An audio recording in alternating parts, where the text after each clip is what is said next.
L'AFD vient de mener une évaluation pour voir comment elle intègre la protection de la biodiversité dans tous les projets qu'elle finance. Car le déclin constant de la biodiversité menace l'humanité.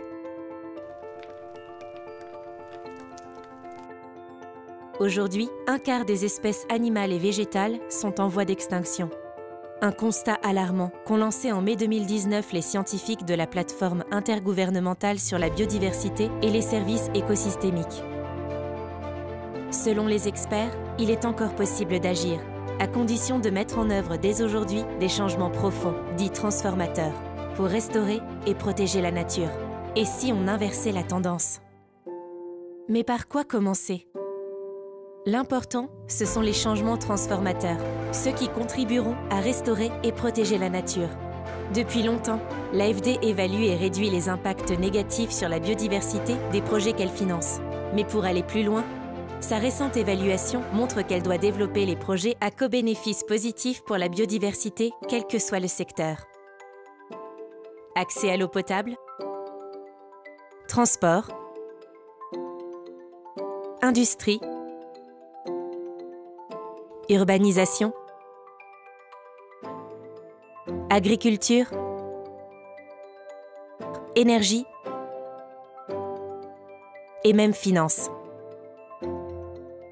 Réduire les impacts négatifs?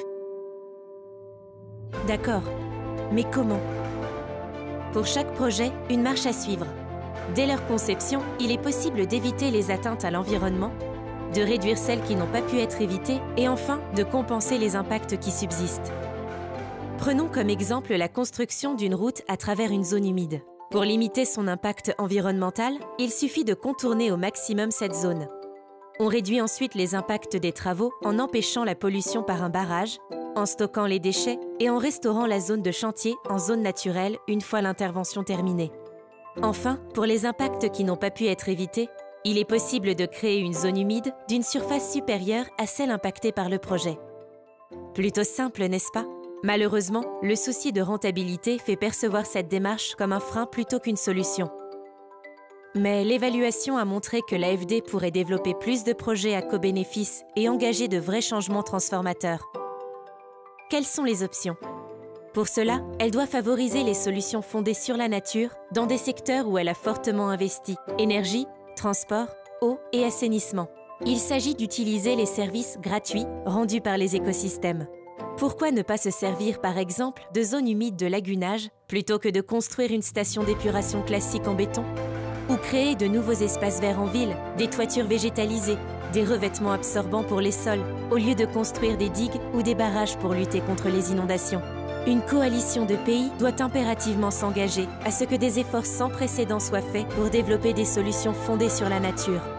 C'est l'objectif de la Convention Biodiversité en Chine en 2020. L'atteinte des ODD et des objectifs 2030 de l'accord de Paris sur le climat en dépendent aussi. C'est un défi d'une grande ampleur que nous pouvons relever ensemble.